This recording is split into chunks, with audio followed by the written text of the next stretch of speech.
일어나십시오.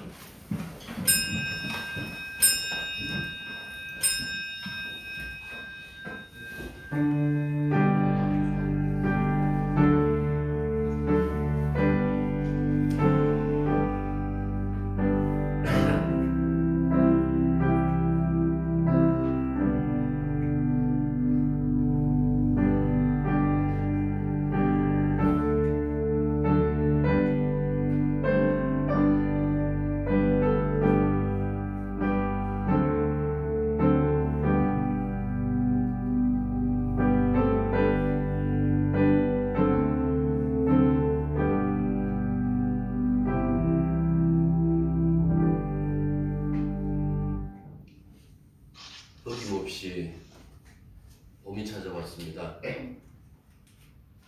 어떤 환경, 어떤 시절인지 그것 따지지 않고 하나님이 말씀하신 바처럼 계절이 다시 자기 자리로 찾아왔습니다. 아버지 하나님, 이 땅에 그 어떤 것, 그 어떤 방해에도 불구하고 주님이 다시 오시마 약속하셨던 바대로 오신다라는 그 사실 기억하고 언제나 우리는 주님 기다리는 그 마음 가지고 주 앞에 경배하고 예배하며 주님 믿음으로 살아가는 이 삶을 늘 기쁨으로 받아들일 수 있도록 도와주시기만 간절히 바라고 원합니다. 예배의 처음과 마지막 그 순간까지 주의 영이 함께하여 주시고 우리의 예배를 온전히 받아주시며 영광 오직 주님만 받아주시옵소서. 예수님의 이름으로 기도드립니다. 아멘. 말씀 보시겠습니다. 에베소서 4장 17절에서 19절 같이 읽을까요? 그러므로 내가 이것을 말하며 주 안에서 증언하노니 이제부터 너희는 이방인이 그 마음에 망망스러운 감같이 하지 말라. 그들의 총명이 어두워지고 그들 가운데 있는 무지함과 그들의 마음이 굳어짐으로 말미암아 하나님의 생명에서 떠나 있도다. 그들이 감각 없는 자가 되어 자신을 방탕에 방임하여 모든 더러운 것을 욕심으로 행하려. 7절부터 4장 마지막 32절까지 이 말씀은요, 17절에 보시는 것처럼 이방인처럼 굴지 마라, 또는 오늘 설교 제목처럼 옛사람처럼 굴지 마라 라는 그 경고하리에 있다고 보면 되겠습니다. 특히 오늘 우리 읽었던 17절에서 19절까지는 이방인의 어떤 그 특성을 묘사하고 있어요. 그리고 20절부터 24절은 그 얘기를 하죠. 마지막 24절 보면 그 말씀이죠. 옛사람을 놓고 새사람을 입으라 라고 이렇게 되어 있어요. 입다라는 이 말은 스며든다라는 그 의미가 담겨져 있어요. 그러니까 새사람이 스며들어 있는 어떤 그 모습이 바로 예수 믿는 모습이다라는 그 이야기를 해주고 있고, 25절부터 32절까지는 앞에 그 경고, 새 사람으로서의 그 삶의 그 모습들을 밝히고 있는 겁니다. 17절 보시면 그러므로 하고 이렇게 시작해요. 그러므로라고 하는 것은 4장 1절부터 16절을 뒤에 두고 있죠. 그것을 염두에 두고 이제 그러므로 하고 이렇게 얘기를 하는 거예요. 앞서서 말했던 것과 그러므로 함으로 말미암아 너희들이 이전에 어떤 삶을 살았는지에 대한 그 발언을 지금 하고 있는 거예요. 4장 1절 보십시오. 보시면 주 안에서 공부한다라고 그렇게 말했는데요. 여기서도 또 그 얘기를 해요. 주 안에서 증언한다 하고 이게 평행구를 지금 사용하고 있다라는 그 말씀입니다. 앞서 새 사람에게 나타난 긍정적인 면을 말했다면 여기서는 옛 사람의 부정적인 그 면을 지금 언급하고 있는 거예요. 그런데 긍정적이든 부정적이든 간에 바울은 지금 자기의 생각을 에베소 교인들에게 전달하고 있는 것이 아닙니다. 사도는 자신의 근거가 주 안에서라는 이 말을 앞서 이렇게 붙여요. 그러니까 주 안에서 하는 권고라는 것을 분명히 하고 있는 것이죠. 그러니까 내가 주님께 예속된 사람으로서, 내가 사명자로서 내가 받았던 그 계시를 너희들에게 전달한다라는 그 의미를 담고 있다라는 그 말씀입니다. 그렇기 때문에 바울의 이 말은 바울 자신의 말, 인간의 말을 듣는 것이 아니라 바로 주님의 말씀으로 받아들여야 된다라는 그 얘기죠. 제가 여러분들에게 참 자주 말씀드렸습니다만 주 안에서라는 것은 새로운 세상이 도래했다라는 것을 이야기해주고 있는 거예요. 이 세상 안에 새로운 세상이 도래하고 침투했다라는 그 이야기가 바로 주 안에서라고 이렇게 얘기를 하고 있는 거예요. 단순히 주 안에서 하니까 단순히 주님을 생각하면서 여러분들 사십시오라는 그 정도의 수준이 아니라 그분의 세계가 이미 이 세상을 뚫어버렸다. 그래서 지금 여기에 그 나라가 도래했다라는 것을 분명히 말씀하고 있다라는 그 말씀이죠. 신앙 따로, 삶 따로 이원론적으로 나눌 수 없다라는 이야기는 여러분들에게 했습니다만은 이 세상과 오는 세상이라는 이 이원론은 성경이 말씀하는 거예요. 우리의 삶과 신앙을 따로 떼어가지고 둘러 가지고 이야기할 수는 없지만은 이 세상하고 오는 세상하고 이 이원론적인 이 이야기는 성경에서 말하고 있는 거예요. 물론 두 세계가 영역을 나누고 있는 것 아니에요. 여기는 오는 세계, 저기는 이 세계. 과거에 왜 땅밟기, 거룩한 땅밟기를 주창했던 그 어리석은 자들이 교회와 타 종교의 건축물을 가지고 마치 교회가 많은 곳은 하나님 나라가 왕성한 것으로 절간이나 무속신앙을 하는 어떤 그런 이 집들이 많은 데는 이거는 이 악이 설치되는 그런 영역이라고 호들갑을 떨었어요. 그건 비신앙적이에요. 굉장히 무지한 주장이죠. 여러분들 그렇게 우리가 이 세상에서 뚜렷하게 해갖고 여기는 하나님 나라, 여기는 이 세상 나라, 악의 나라 뭐 이렇게 주장할 수 없다라는 그 말씀입니다. 성경에 보시면 심판이 어디에 일어나는가 하니까 하나님의 집에서 일어난다고 그렇게 얘기를 하고 있어요. 그러니까 이미 조직 교회 안에 두 세계가 충돌하고 있다라는 그 사실을 몰랐다라는 그 말씀이죠. 양과 염소의 비유, 알곡과 가라지 비유, 이것은 교회와 교회 밖에를 구분한 것이 아니라 교회 안에서 참 성도들과 그렇지 않는 자들에 대한 구분이다라는 그 말씀입니다. 그래서 베드로는 이런 얘기를 해요. 하나님 집에서 심판을 시작할 때가 되었나니 만일 우리에게 먼저 하면 하나님의 복음을 순종하지 아니하는 자들의 그 마지막은 어떠며 또 의인이 겨우 구원을 받으면 경건하지 아니한 자와 죄인은 어디에 서리요? 라고 이렇게 얘기를 하고 있습니다. 그러니까 오는 세상은 눈에 보이질 않아요. 믿음으로만 체휼하죠. 이 믿음 없는 사람에게는 전혀 경험할 수 없는 이 세상은 믿음이 있든 없든 우리의 눈으로 볼 수 있고 만질 수 있지만은 이 오는 세상은 믿음이 없으면 전혀 알지 못하는 그 세상에 있다라는 그 사실도 알지 못하는 그 나라가 지금 이미 여기에 침투해져 있다라는 그 말씀입니다. 모든 사람이 눈으로 볼 때가 있는데요. 그때가 언젠가 하니까 그 계시록이 나오죠. 주님이 다시 오시는 그날입니다. 그를 찌른 자도 볼 것이요. 모든 사람이 눈이 그를 본다라고 그렇게 얘기를 했습니다. 그러니까 예수님이 재림할 때에 완전히 그 영광을 드러내며 새로운 어떤 그 세상으로 바뀌겠지만 그러기 전까지는 믿음 안에서 우리가 체험할 수밖에 없다는 그 말씀입니다. 17절을 보시면 바울이 이렇게 권면하고 있죠. 이제부터 너희는 이방인이 그 마음에 흠한 것으로 행함같이 행하지 말라. 너희의 본질은 이방인이었다라고 이렇게 얘기를 했어요. 여기서 여러분들 이방인이라고 했을 때에 유대교에서 말하는 것처럼 아브라함의 혈통이 아니다. 할례를 받지 않았다라는 그 근거로 이방인 취급하잖아요. 그 2장 11절에서 그 얘기를 하는데요. 그런 어떤 이방인이라기보다도 새 언약 안에서 하나님의 자녀가 되었잖아요. 하나님의 자녀가 되었기 때문에 그 측면에서 이방인하고 말씀하고 있다라는 그 얘기입니다.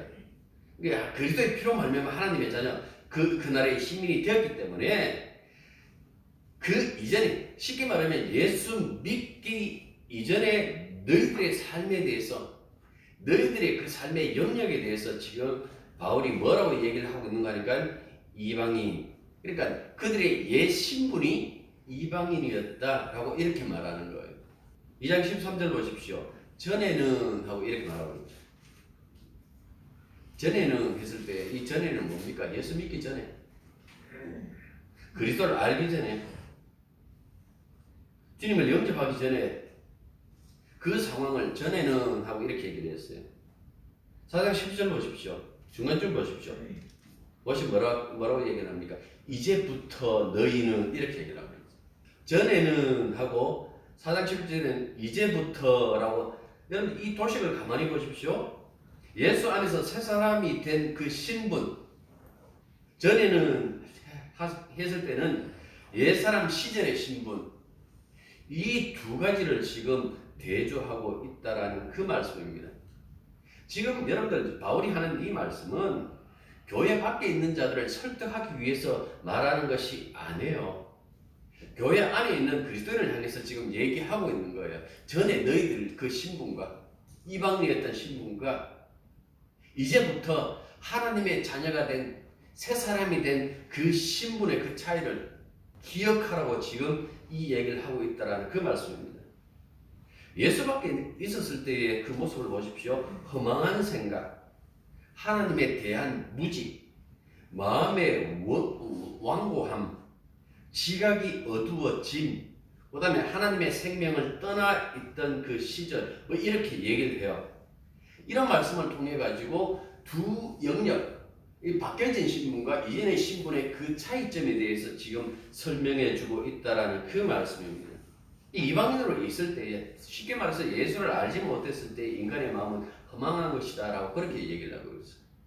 인간의 마음을 탁 쪼개보면요, 그 안에 허망한 생각이 들어있다라는 그 말씀입니다. 허망하다라고 했을 때 다른 게 아니겠죠.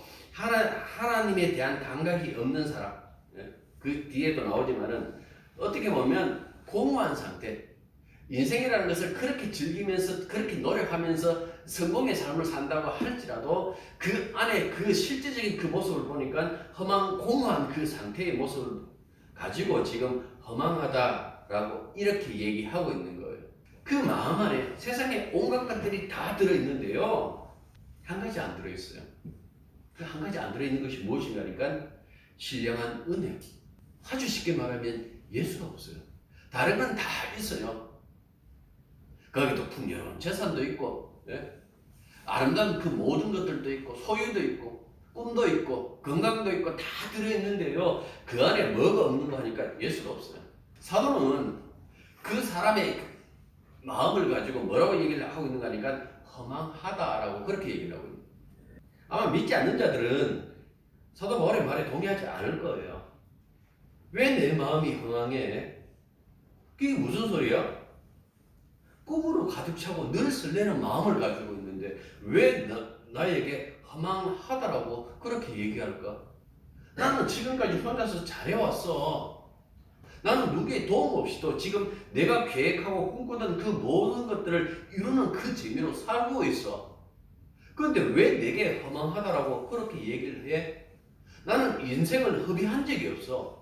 나는 언제나 최선을 다했고 언제나 최선을 다할 그 마음도 가지고 있어.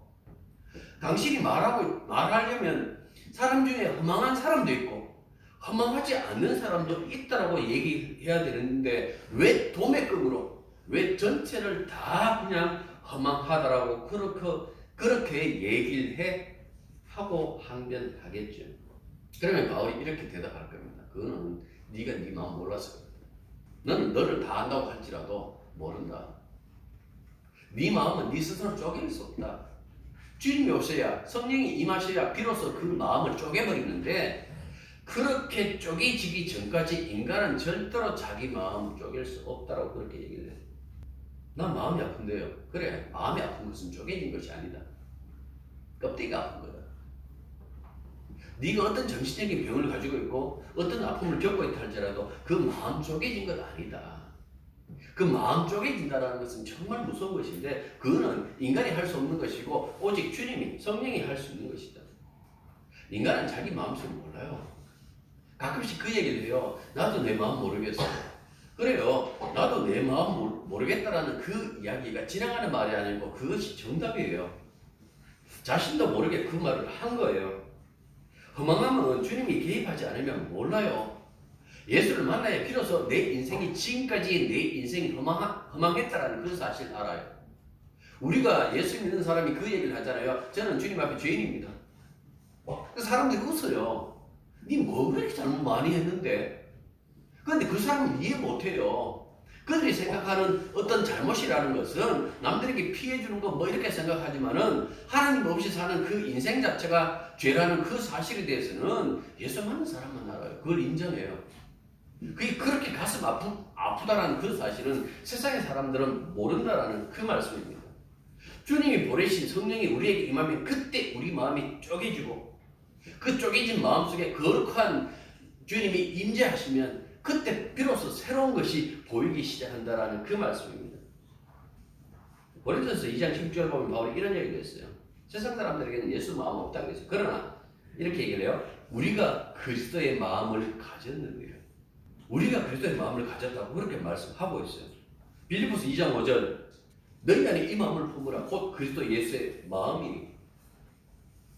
그 예수의 마음이라는 것은 여러분들 이거는 우리의 마음이 쪼개지지 않고 무너지지 않는 사람들에게는 해당되지 않는 것. 예수 믿는 사람들은 이 경험을 했다라는 그 말씀입니다. 그래서 인생의 그 허망함을 아는 사람이죠. 부질없으면 알아요. 그렇다고 해갖고 우리가 예수 믿는 사람은 인생을 포기합니까? 안 해요. 누구보다 더 열심히 살아요. 누구보다 더 사람들을 섬기고 이 세상을 사랑하며 살아요. 그런데 왜 그렇게 하는가 하니까 그것은 예수님이 그 진짜 허망한 것을 보여줬기 때문에 허망하지 않는 이 삶이 있습니다라는 것을 보여주기 위하여 진짜 하나님의 생명이 있다라는 그 사실을 알게 하기 위하여 예수 믿는 사람이 그렇게 열심히 산다라는 그 말씀입니다. 세상을 한번 생각해 봐요. 지금 여러분들 이렇게 보니까 이제 초등학교 이제 4학년, 시원이가 4학년인가 그렇죠? 4학년 맞아요? 예. 예. 자, 4학년 같으면 10살? 11살, 11년이나 살았어요. 11년이 지나가고 그랬어요. 어릴 때는 그 몰랐던 이제 기억하면서부터 이제 지나가요. 그 11년이라는 그 세월이 그렇게 만만치 않았겠죠. 우리가 다 아는 것처럼. 근데 여러분들 시온이의 세월만 지나간 것이 아니라 우리의 세월도 다 지나갔어요. 저도 벌써 60년을 훌쩍 넘어버렸어요. 지나갔어요. 이 세상에 지나가지 않는 것도 없어요. 이 거대한 우주가요. 날마다 팽창한다 그래요. 엄청난 속도로. 팽창한다라는 것은 지나간다는 뜻이잖아요. 성경에서는 분명히 이 부분을 얘기를 해줘요. 이 세상의 한계, 이 세상에 흠한 것이 무엇인가 하니까 모든 것이 지나간다라는 그 사실이에요. 이 땅에 태어나는 모든 생명은 지나갈 수밖에 없어요. 누구도 한 곳에 영원히 머물러 있는 것이 없어요. 다 지나가요. 계속해서. 우리가 상상하기도 벅찬 그 우주가 아까도 말씀드린 것처럼 그것도 지나가는 것처럼 그 우주에 비견하면 뭐 하나의 전도 아니겠죠. 전도 되지도 않는 나라는 이 한 개인도 지나간다라는 그 말씀입니다. 여러분도 지나가고 저도 지금 지나가고 있다라는 그 말씀입니다. 이 고린도서 7장에 보면 그 얘기를 해요. 남편도 지나가고 아내도 지나가요. 우리가 소유하거나 관계하고 있는 모든 삶과 사람들은 다 지나가요. 머물러 있는 것이 없어요. 다 지나가요. 인생이 허망하라고 했을 때에 왜 허망한지에 대해서 성경은 우리가 상상하지도 못한 그 깊음 속에서 깊은 그 은혜 속에서 지나간다라고 그렇게 얘기를 해요. 내 인생이 지나가는 인생, 그 빠르게 지나가고 있는 인생이라는 그 사실을 알지 못하면요 주님에 대한 그 애착이 없어요. 우리가 여전히 우리가 영원토록 여기에 머물러 있질 않아요. 지나간다고요. 그런데 이 지나가는 이 인생 속에 유일한 희망이 하나 툭 던져져 버렸어요. 그것이 뭔가니까 고린도서 7장 29절 보면 이런 얘기를 해요. 형제들아 내가 이 말을 하노니 그 때가 단축하여 진고로 이렇게 얘기를 했어요. 그 때가 여기서 때라는 것은 때가 뭐겠어요? 세상의 종말. 그러니까 종말이 오기 전에 그 기간이 단축되어졌다라고 그렇게 얘기를 하고 있어요. 종말이 가까워졌다, 심판이 가까워졌다라는 그 이야기죠. 심판도 가까워지지만은 그 심판이 가까워진 만큼 뭡니까? 우리의 생명의 완성도 가까워진 거죠. 모든 것들이 완성될 그때에 대해서 진지하게 받아들일 마음이 있어야 세상 일에만 몰두하지 않는 거예요. 세상에만 정신 빠뜨려 놓고 정신없이 사는 것이 아니라 이렇게 주님을 생각하면서 하늘 쳐다보든지 땅을 쳐다보든지 그때의 주님을 생각하는 거예요. 구원이 뭘까? 영혼이라는 것이 뭘까? 부활이 뭘까? 하나님의 생명이 뭘까? 지금의 나의 목숨과 하나님의 그 생명을 이렇게 비교해보고 도대체 이 생명이 뭘까라는 그 생각은 그 때에 대해서 진지하게 받아들일 수 있는 그 사람만 생각하고 있는 거예요. 세상에 너무 바쁜 사람들은 몰라. 관심을 안 두죠. 예수 믿는 사람들은 적당히 게을러야 돼요. 그 게으름 속에서 무엇을 향한 게으름이 되는 거 아니까 주님을 향한 게으름. 주님 다 하셨죠. 주님이 하실 거죠. 주님이 마무리 하실 거죠. 그거 믿어요. 그 속에서 무엇을 생각하고 있는가 하니까 그분의 풍성한 사랑과 은혜를 잊는다, 그것을 기억한다라는 그 말씀입니다. 예수 믿는 사람들은 종말의 공동체 이렇게 얘기를 해요. 교회를 종말의 공동체라고 이렇게 얘기를 하는데 이 종말의 공동체인 우리가 누릴 그 생명의 그 풍성함, 그 부활의 세계, 그 얘기를요 주님이 하셨어요.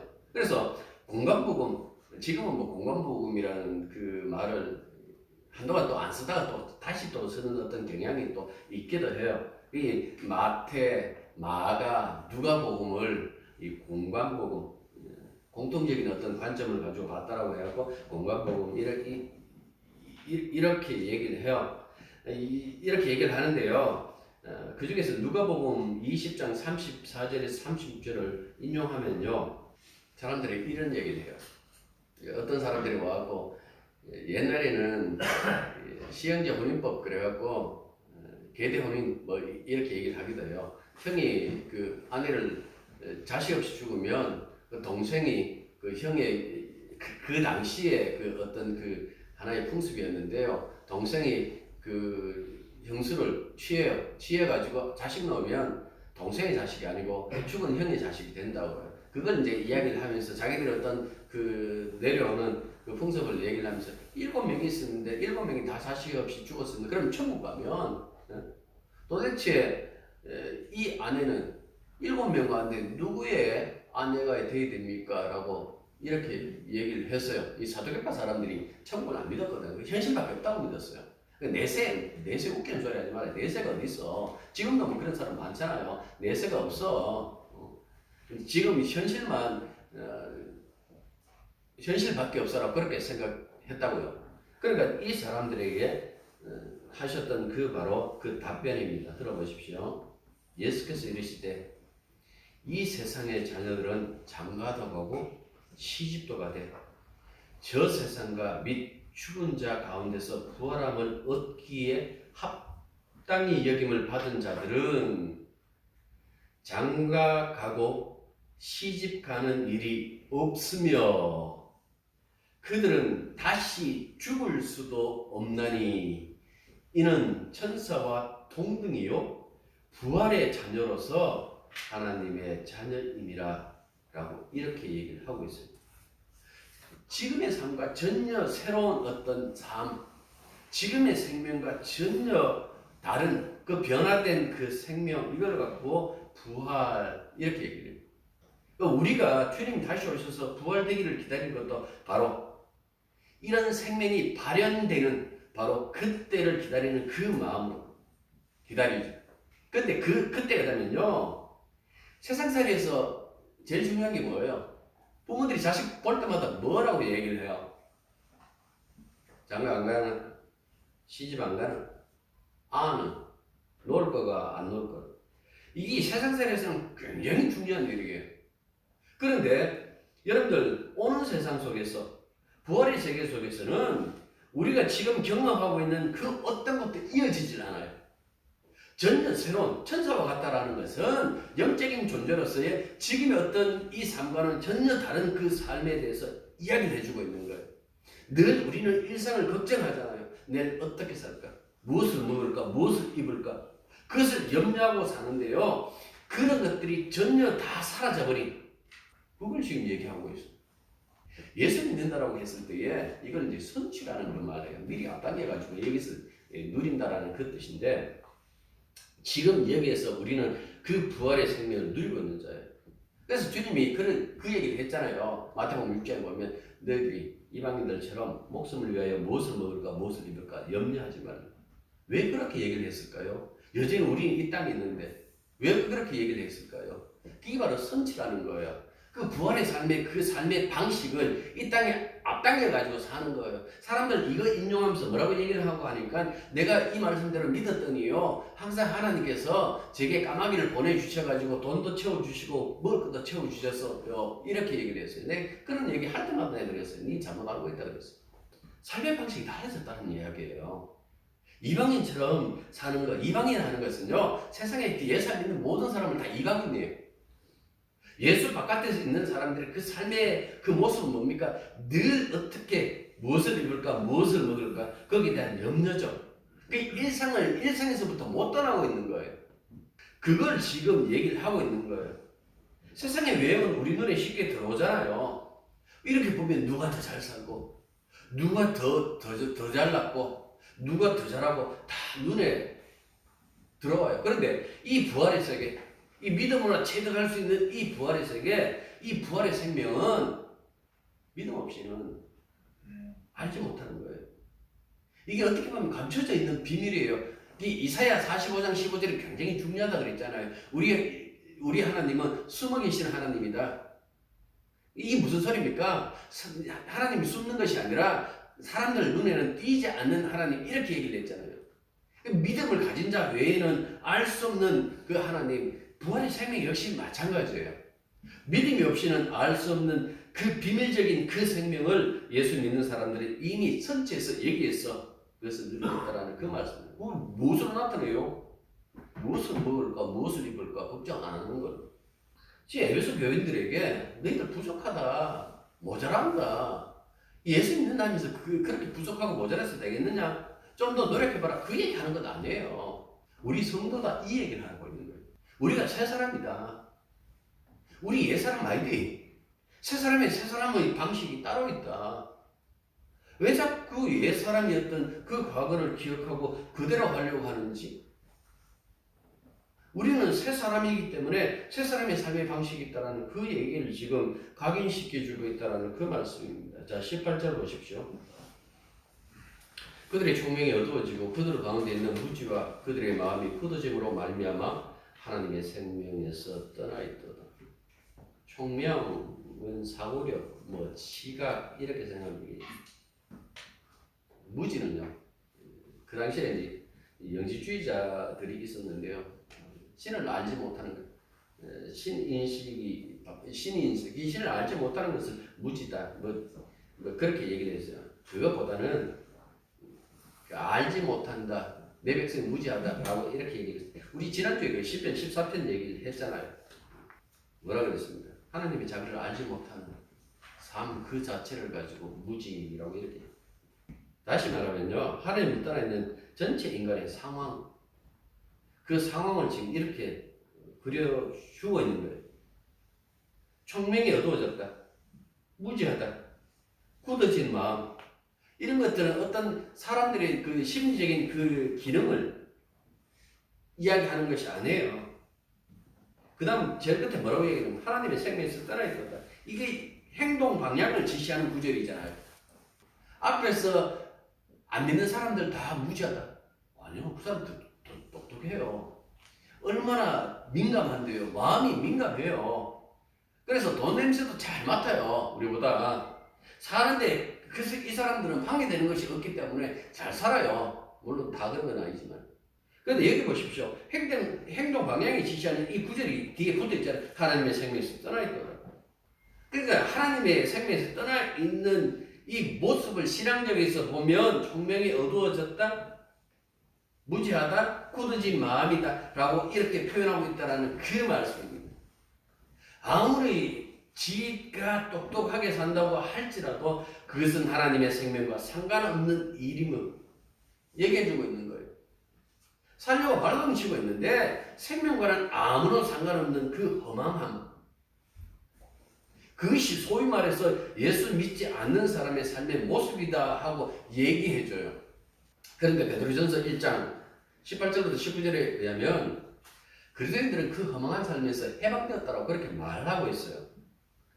너희가 알거니와 너희 조상이 물려준 헛된 행실에서 대속함을 받은 것은 은이나 금과 같이 없어질 것으로 된 것이 아니요 오직 흠 없고 점 없는 어린 양 같은 그리스도의 보배로운 피로 된 것입니다. 무엇을 했다 그랬습니까? 어린 양의 보배로운 피, 십자가의 피로.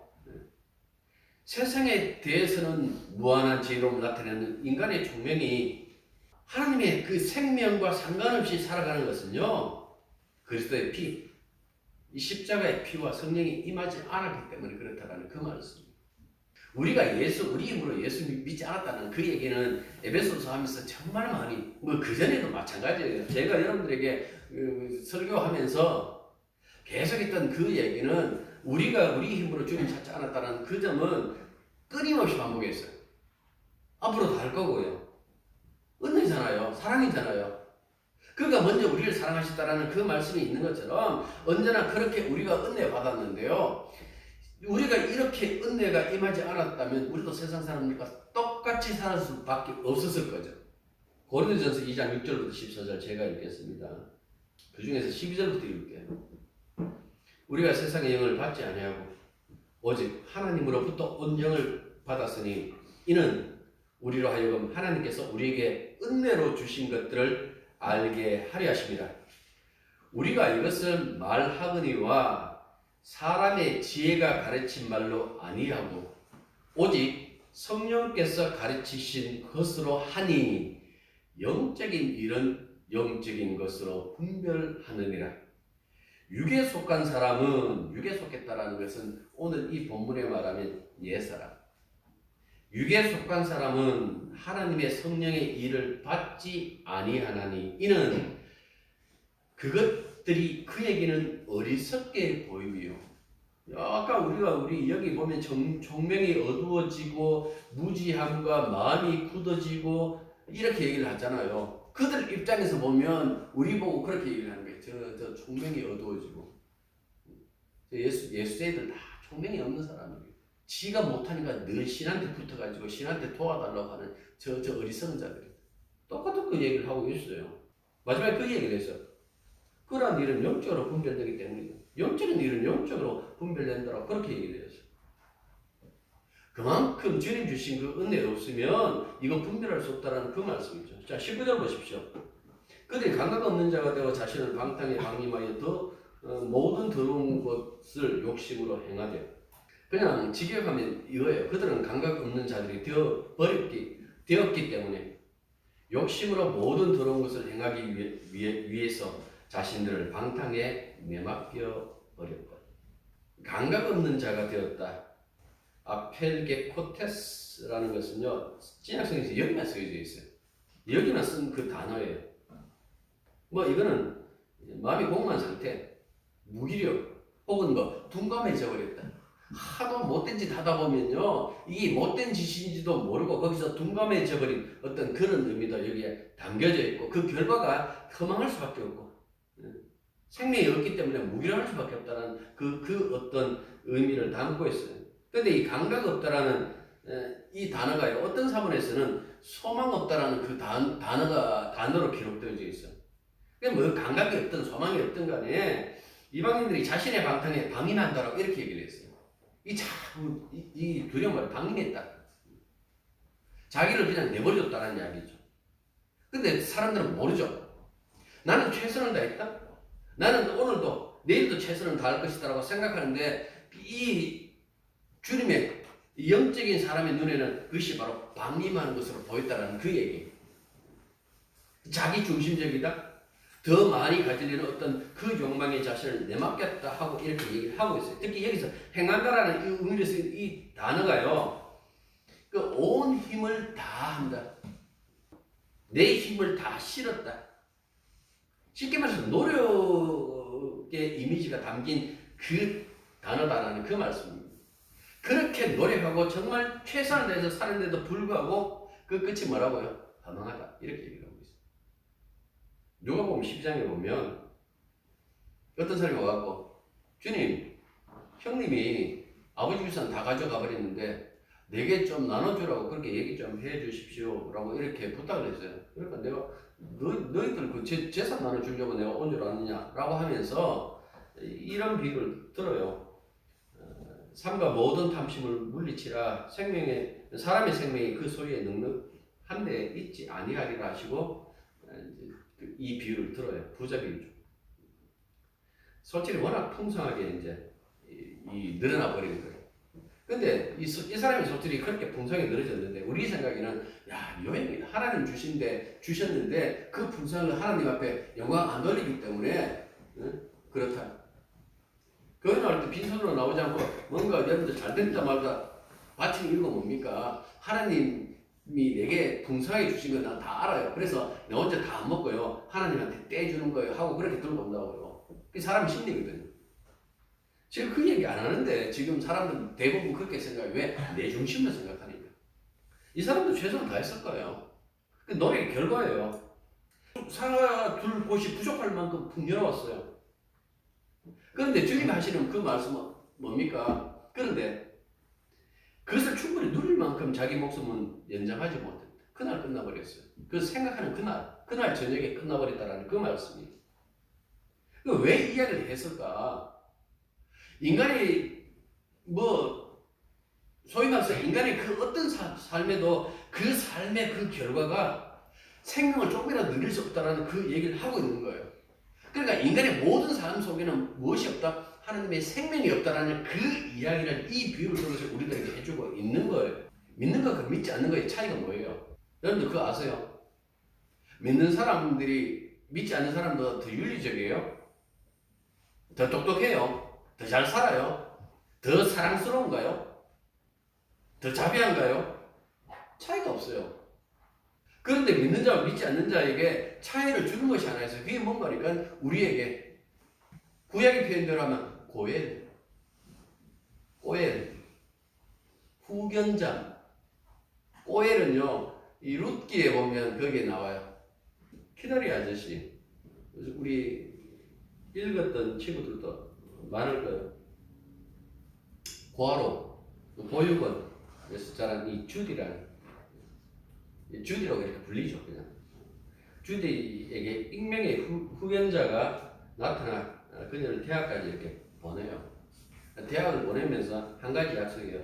매달 한 통의 편지를 내게 보내라 라고 이렇게 얘기를 해요. 작가가 되는 그 꿈을 가졌던 이 주디는요, 그 후견자가 누군지 몰라요. 그래서 어떻게 이름하는 거니까 키다리 아저씨라고 이렇게 얘기를 했어요. 이렇게 생각했어요. 그리고 늘 그를 그리워했지만은 그를 만날 수가 없어요. 근데 이 이야기에 제가 다 할 수는 없고요. 그 반전이 자신의 룸메이트였던 그 줄리아의 막내 삼촌 저비스의 호감을 느꼈는데 우여곡절 끝에 결국은 아는 것이 무엇인가 하니까 그녀가 그렇게 그리워하고 만나고 싶어 했던 그 후견자 히다리 아저씨가 바로 그 저비스였다라는 그 사실이에요. 그리고 자신의 후견자였던 그 저비스의 초문을 받아들이고 결혼한다라는 그 이야기가 우리들에게 있는 거예요. 그리스도인과 이방인들의 차이는 딱 한 가지밖에 없어요. 이 사람은 이방인들에게 후견자가 없어요. 그런데 그리스도인에게는 후견자가 있다는 그 말씀입니다. 주님이 우리들의 고엘이 되신 거예요. 주님이 우리의 후견자를 개입하셔서 우리의 모든 것을 다 놓으셨어요. 그건 우리 아버지 아니에요. 우리는 그분의 가족도 아니에요.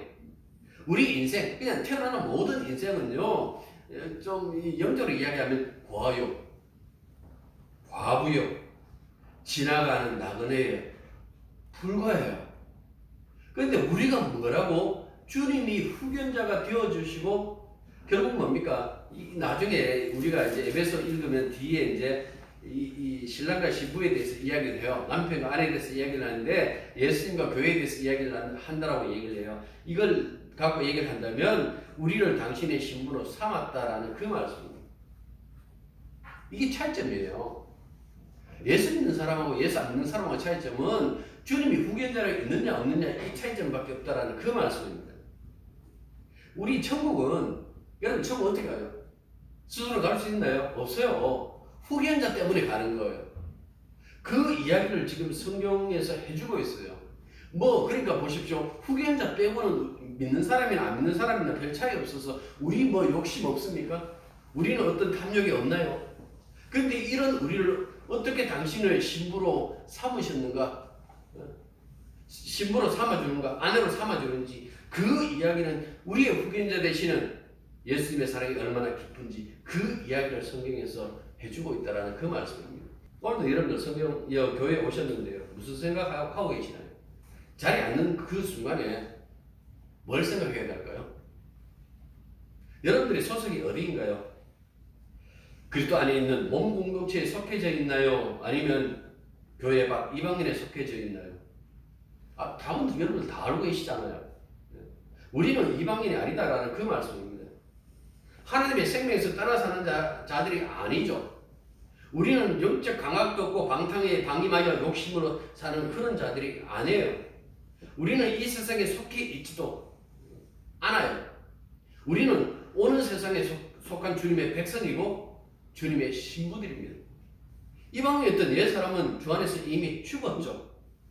이제부터는 주 안에서 우리는 새 사람입니다. 이렇게 영역이 바뀌었다는 이 사실을 알지 못하면 여러분들 이거 모르면 그리스도인 아니에요. 최소한 내가 어떤 영역에 있는지 주님이 나를 어떻게 바꿔놓으셨는지 그 정도는 알아야 되지 않을까요? 그 이야기를 해주는데요. 17절부터 19절까지는 이렇게 얘기를 합니다. 이 사람들에게 후견인이 없다. 그 다음에 2절부터 그 이야기는 뭡니까? 우리에게 후견인이 있다. 주님이 우리들에게 후견인이다. 그래서 그들의 삶의 방향과 다른 방향, 이제부터라고 시작했잖아요. 전에는 아니고 이제부터라고 했으니까 이제부터 어떤 삶의 방향으로 가야 되는지 그 이야기를 해주고 있는 겁니다. 기도하겠습니다. 주님 베푸신 그 사랑이 얼마나 큰지, 그 은혜가 어떻게 우리를 바꿔놓으셨는지 잊지 말게 해주십시오. 세상 사람들과 똑같은 사고방식, 똑같은 방향의 그 인생을 사는 것이 아니라 내 안에 계시는, 우리 안에 계시는 주님이 틀어놓으신 그 방향, 이 세상이 아니라 오는 세상을 향해 늘 살아가는 우리들의 인생인 것을 잊지 말게 해주십시오. 이 땅의 삶이 끝이 아니라 이 지나가는 삶 속에서 영원히 머물지도 못하는 것을, 영원히 가질 수도 없는 것에 우리의 마음을 뺏기지 말게 하셨고, 오직 흔들리지 않고 영원히 계시는 우리 주님 바라보며 주님이 이끄시는 대로 따라갈 수 있는 우리들이 되게 주님 붙잡아 주시고 이끌어 주옵소서. 예수님 이름으로 기도드립니다. 이제는 우리 주 예수 그리스도의 은혜와 하나님 우리 아버지의 크고 놀라우신 사랑과 성령님의 교통하심과 교사심이 진실로 바뀐 그 영역, 우리가 주 안에 부름을 받은 주님의 신부인 것을 깨닫고 삶의 방향이 틀어졌다라는 그 사실을 잊지 않고 주님과 동행하는 것을 큰 복으로, 큰 기쁨으로 여기는 당신의 자녀들과 이제부터 항상 함께 있기를 축원합니다. 아멘.